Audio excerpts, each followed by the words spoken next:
Is it time to reveal everything now? Yes, that's right. What are you talking about? Is that the secret we were talking about before leaving? Exactly. Don't you think you are just extra baggage in our lives? That's why we decided to sort out the unnecessary baggage. What? I don't really understand. Wait a minute. Take care then. Overcome the obstacles and live well. After throwing the bag out of the car window, my parents' car drove away. I was born with a disability and use a wheelchair. Unable to do anything, all I could do was wait for my grandmother, whom I was supposed to meet here. 2 hours passed, and as it got dark around me, I trembled with fear. About 30 minutes later, a car appeared. Myra, are you alone? I haven't heard anything from Michelle. What happened? Grandma. Seeing my grandmother get out of the car, I felt relieved and tears flowed. Seeing me suddenly cry, my grandmother was a bit shaken, but carefully helped me into the car and decided to go to my grandparents' house. In the car, I explained the situation to my grandmother as much as I could. What a thing to say. Why would they say such a thing? They said I'm just extra baggage in life, that it's time to sort out unnecessary baggage. That can't be true. When we arrived at my grandparents' house, I explained the situation to my grandfather as well. Of course, my grandfather was furious. My grandmother was also angry. However, as soon as I mentioned a specific topic, their anger subsided, and their expressions quickly returned to normal. My grandparents looked at each other and began whispering quietly. Myra is not a nuisance at all. Don't worry, you're safe. I wonder where the real nuisance is. Will you help us reveal the truth to them? Seeing my grandmother's confident smile, I felt reassured. I hadn't heard what we were going to start yet, but I decided to help my grandmother. My name is Myra. I am a middle school student, born with a disability that prevents me from walking, and I always use a wheelchair. I have a neurological condition that prevents nerve signals from reaching my legs. Living in a wheelchair, I face various challenges every day. A mere 4-inch step that my friends easily step over is a major obstacle for me. That's why I tend to avoid going out. It's not because I have unpleasant experiences outside, but simply because my home is too comfortable. How is it? Easier to handle than the previous doors, right? Yes, thank you. Now nearly all the doors in the house are sliding doors. Opening and closing doors can be a struggle when using a wheelchair. By the way, the handrails in the bathroom are quite old too. We might need to replace them soon. Pleased with the newly installed door, I played by sliding it back and forth. Next to me, my father was organizing tools scattered on the floor. He is a builder and has been making our home more accessible. He has installed sliding doors, made flat floor surfaces, and installed electric switches that are easy to operate from a wheelchair. As a result, the house has become so comfortable that it makes me reluctant to go out. If there's anything you're concerned about, don't hesitate to tell me. My father always encourages, but he has his own work, and it's hard to ask too much of him. Therefore, I have never specifically asked him to do something for me. Because I don't say anything, my father often proceeds with home improvements on his own. And every time he finishes, he tells me to speak up if there's any inconvenience, making me feel his kindness each time. However, no matter how much he scolds, I never ask my father for improvements. Part of the reason is that I don't want to trouble him, and also because my mother says, "The financial difficulties are because you need a wheelchair and I can't work. So don't insist on getting what you want." My mother often repeats, "We are poor." I first became aware of this when I was in first grade in elementary school, struck by the firm way my mother spoke. Though my father works on building projects, I also understand that doors aren't free. Moreover, the renovations he does at home don't bring in any income.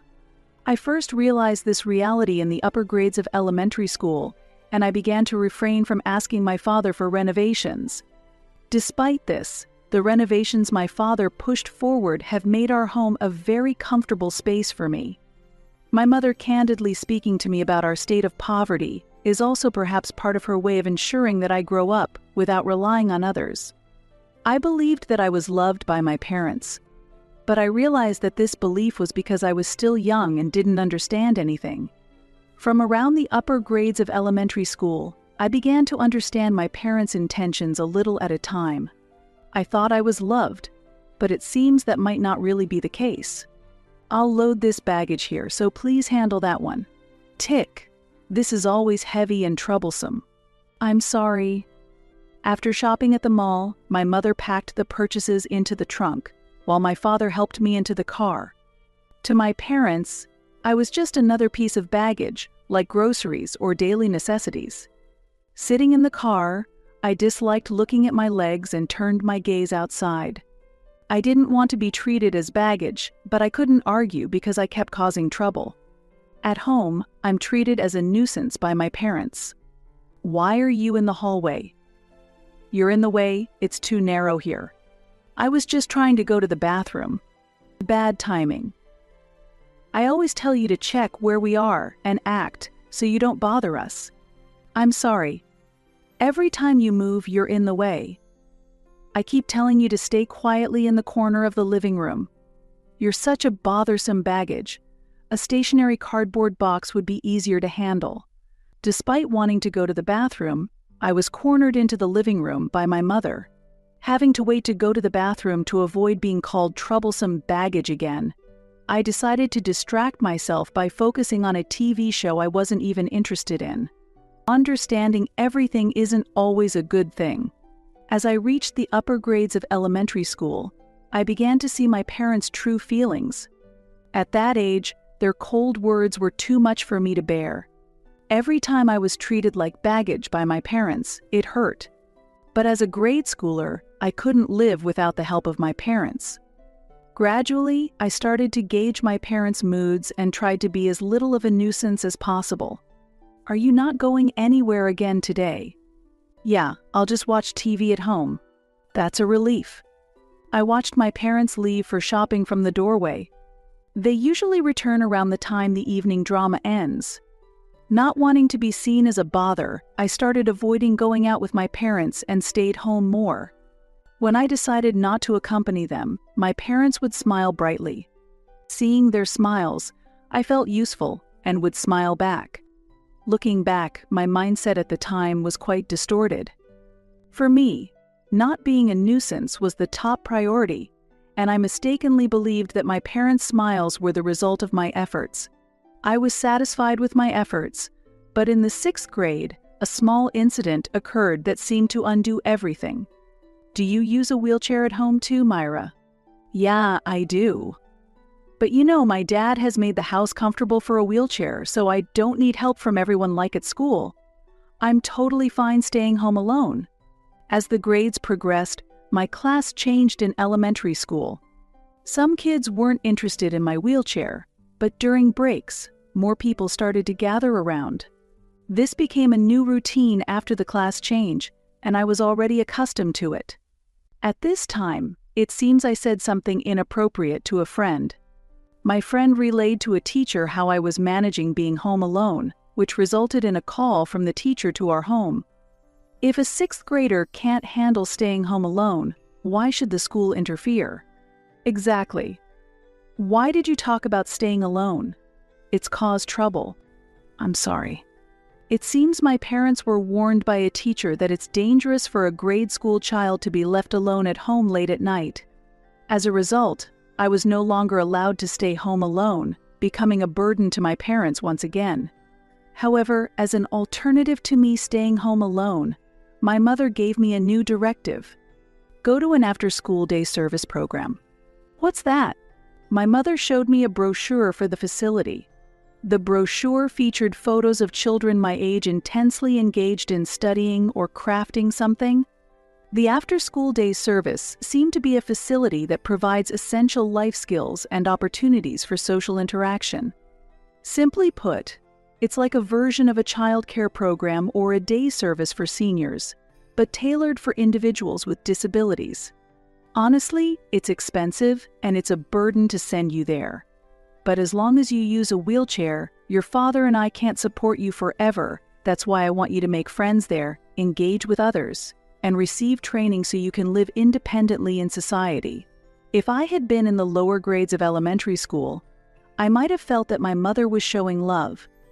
But now, in the 6th grade, I could somewhat understand the underlying meaning of her words. She probably just didn't want to keep me at home since I was a burden. Okay, I'll go to the facility after school and on weekends. Thank you for understanding. It really helps. Children understand and think more deeply than adults often realize. I pretended not to notice the real reason behind my mother's decision and continued to act as if I was unaware. My mother didn't realize I was acting and believed her words made me happy. Seeing my mother smiling, I felt a joy that I probably shouldn't have felt.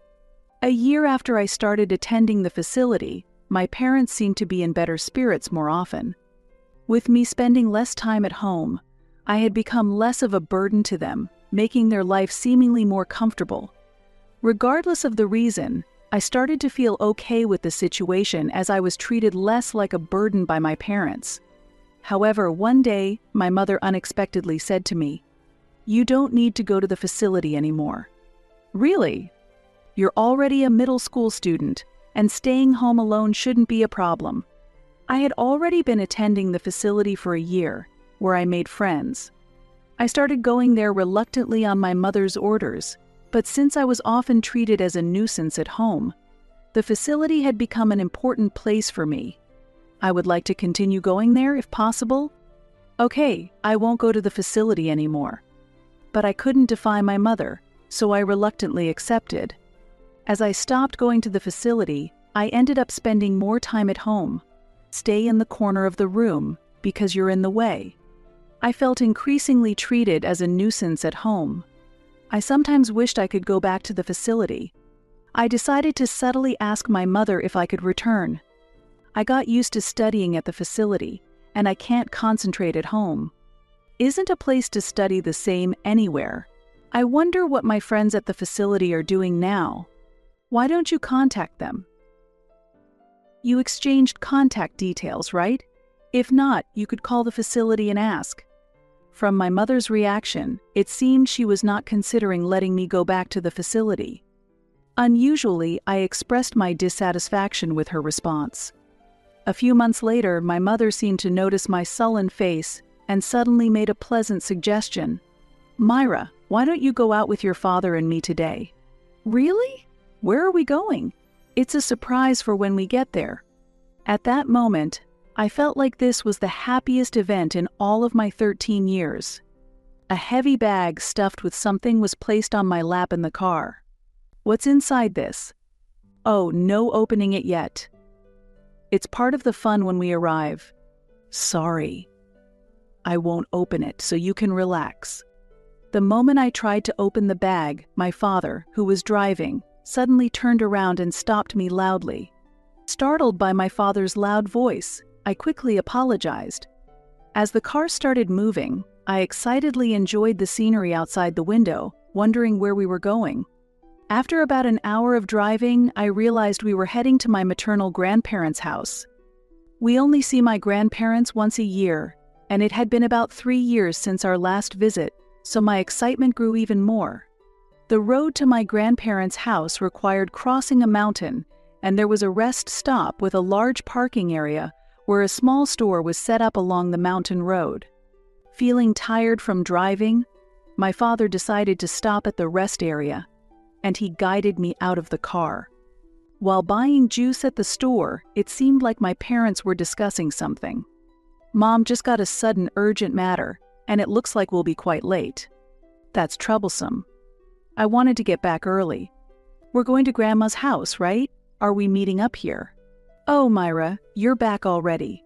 Don't startle me like that. When I addressed my parents, they momentarily showed a surprised expression but quickly returned to a serious face and said something shocking. "Is it time to reveal everything now?" "Yes, that's right." "What are you talking about? Is it that secret you were talking about before we left?" "Exactly." Don't you think you're just extra baggage in our lives? That's why we've decided it's time to sort out the unnecessary baggage. What? What are you saying? Wait a minute. While I was still trying to understand the situation, my parents returned to the car and drove away, leaving me behind. Wait. Incredibly, I chased after the car as it sped away, but to no avail. However, my panicked cries seemed to reach them as the car stopped a little way ahead. Relieved, I slowed down my approach, but as I got closer, my mother leaned out the window and tossed a final farewell my way. "Take care then. Overcome your challenges and live well," she said, as she threw the bag out of the window and the car drove off. Left alone in the mountains, I was too shocked to move for a while. After some time, realizing that standing still wouldn't help, I went towards the bag my mother had thrown. Picking up the bag and looking inside, I found it stuffed with clothes with an envelope placed on top. The envelope likely contained a letter, but at that moment, I didn't have the strength to read any message from my parents. Looking at a clock at the rest stop, I realized it was already evening, and dusk was about to set in. I wanted to call for help, but my smartphone had been left in the car. Eventually, I decided to wait in front of the vending machine, hoping my grandmother would come. 2 hours passed, and as it grew dark around me, I trembled with fear. Rustling sounds from the bushes, maybe caused by the wind, brought waves of indescribable anxiety. At that time, the only comforting presence was the light from the vending machine. Another 30 minutes went by when a car pulled into the parking lot. "Myra, are you alone?" "I haven't heard anything from Michelle. What happened?" "Grandma." Seeing my grandmother get out of the car, I was overwhelmed with relief and tears flowed freely. Seeing me suddenly cry, my grandmother, though a bit shaken, gently helped me into the car and decided to head to her house. As we drove to my grandparents' house, I explained everything that had happened. "It seems like Dad and Mom have decided to abandon raising me." "What?" "To leave a child in the mountains, can such a terrible thing really happen?" I had reacted the same way as my grandmother when I was first left behind by my parents. But that's what really happened. What a thing to say. Why would they say such a thing? They said I'm just extra baggage in life. That it's time to sort out unnecessary baggage. That can't be true. Oh, right. There was a letter. I didn't have the courage to read it yet, so I handed the envelope to my grandmother. She immediately pulled the car over to the side and began to read the letter. What does it say? It's written very politely that they can't afford to raise you for financial reasons, and they're asking if we could take care of you for just a little while. The letter said Louis was on a business trip today, and Michelle had to accompany him, so they wanted us to look after you for 3 days. But it seems they actually planned to leave you here much longer. Where did you find the letter? It was in the bag. I see. They didn't want to be questioned, so they hoped you would find the letter after arriving at our place. That's why they arranged it to appear after taking care of Myra. The reason you were scolded for trying to open the bag was because that was their intention. My grandmother's speculation seemed clearly correct. Just like her daughter. She understands my mother very well. After arriving at my grandparents' house, my grandmother explained everything to my grandfather. Upon hearing it, my grandfather became furious and said, "What a terrible thing. Myra, you never have to go back there. You're going to stay here forever. I won't ever send you back to them." Seeing my grandfather's anger, I felt this was true affection. It was entirely different from the feeling I had when I thought I was loved by my parents. I had always tried not to be a burden to my parents, but now I realized how wrong that was. I felt as if a curse from my parents had been lifted. It was an exhausting day with too many things happening. After arriving at my grandparents' house, I went to sleep without even eating dinner. The next night, feeling a bit calmer, I talked to my grandparents about my life with my parents. Being called baggage wasn't the first time yesterday. Why would they say such a terrible thing? Really, they told you to just sit quietly in the corner? What were they thinking? Each time I talked about my parents' actions, my grandparents' faces turned rapidly red with anger. My grandfather slammed the table in anger, spilling the tea. I felt a strange kind of joy that my grandparents shared my anger towards my parents. This was different from my feelings towards my parents, and I thought it was something I could safely embrace. However, when I mentioned a certain fact, their anger disappeared instantly and their expressions calmed down. I was really shocked when they told me not to go back to the facility because I had been going there for a whole year. A year at the facility. Yes, it was like an after-school program. I understand that, but every day for a year. Yes, I was going almost every day. Is there something wrong? Hearing this, my grandparents looked at each other and began to whisper. It seemed they felt something was off about my story. They explained things in a way that a middle schooler like me could understand. After hearing their explanation, I could no longer think of my parents as parents. What my parents called baggage meant that I was just an inconvenient accessory. Myra, you are not a nuisance at all. Don't worry, you're safe. I wonder where the real nuisance is. Will you help us reveal the truth to them? Seeing my grandmother's confident smile comforted me. I hadn't heard the specifics of the plan yet, but I had already decided to cooperate with my grandmother. It had been 3 weeks since I moved to my grandparents' house, and I was gradually getting used to life here. Today, my grandparents had taken the day off work, and we were enjoying tea together in a relaxed setting. As I savored the warmth of the tea, contemplating whether this peaceful life would continue, a loud voice suddenly echoed from the front door. The voice gradually approached the living room where we were. "Hey, are you there? What have you done?" My parents burst into the living room where we were sitting and started shouting angrily. They were so furious that they struggled to find the right words.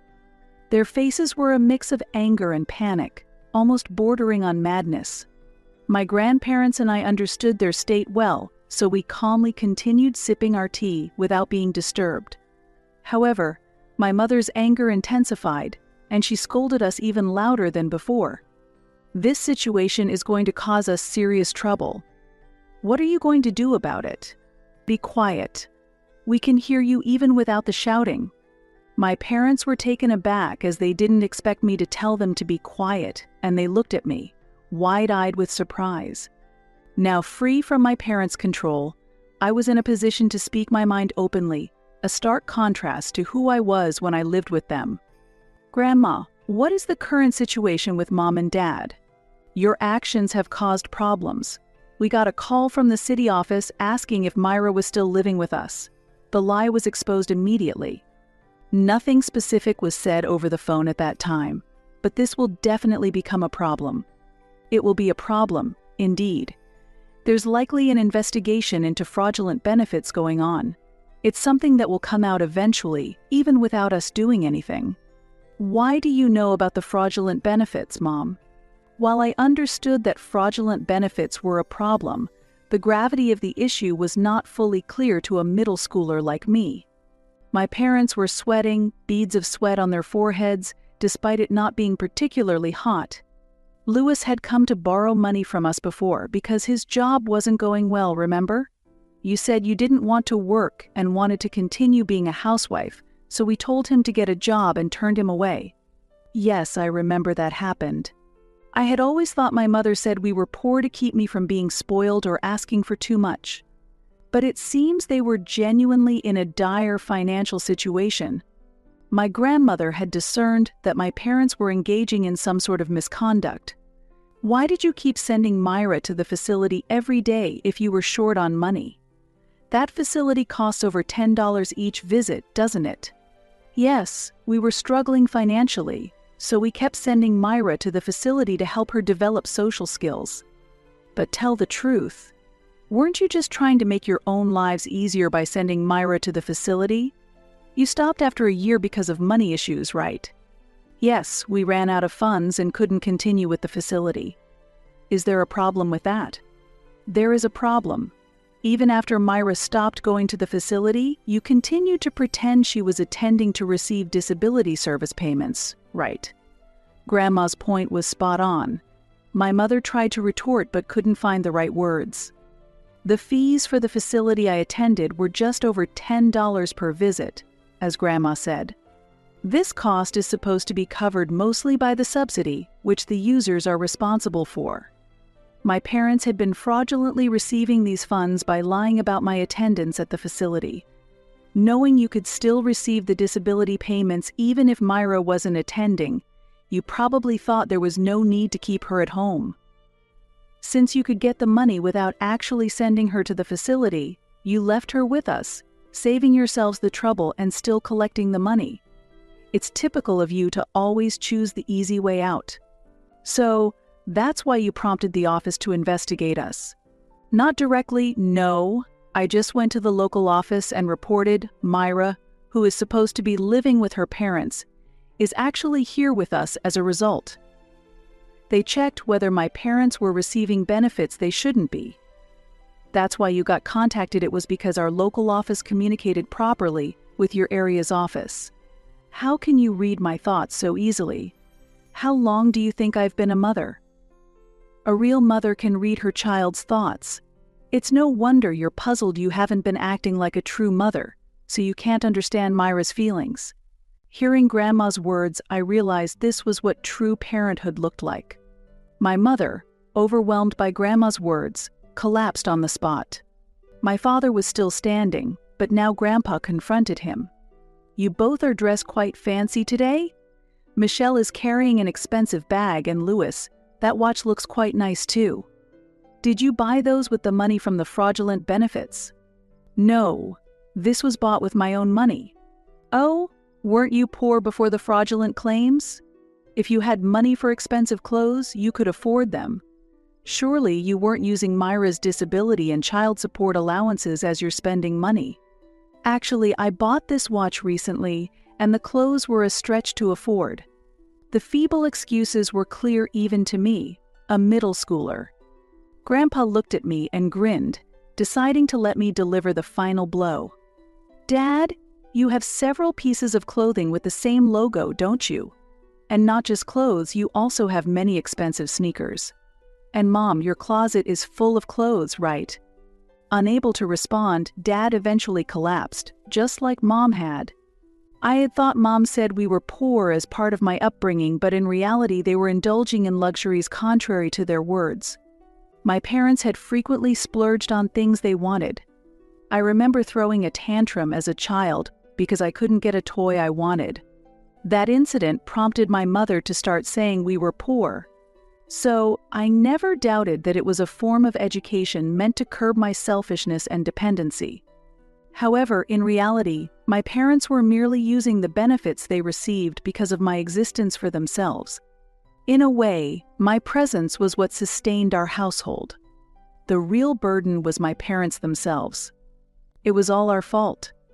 "Myra, I'm so sorry. From now on, I'll truly act like a mother, so let's go home together." My mother apologized to me with tears in her eyes, seemingly having a change of heart. If it were the old me, I might have been deceived and believed her words. "So, you think if we go to the office together and testify that we're living together without any problems, the investigation might be halted, and we might be saved by that last hope? How do you have such solid knowledge as a middle schooler? I thought you would just obey as usual." Actually, I hadn't thought deeply on my own. It was thanks to Grandma's warning. Be aware that your parents might try to take you back under some pretext, especially if they ask you to accompany them to the office. There might be a scheme behind it. I've already told the office everything necessary, so I don't see any reason to go with you anymore. Even if I'm asked, I will stick to the facts and not change my story. Help us out. If you come along, maybe there's a way we can be saved. Are you really going to abandon your parents? You're heartless. Enough already. Are you asking Myra to help with your fraudulent claims? After leaving Myra in the mountains, you only seek help when you're in trouble. Isn't that too audacious?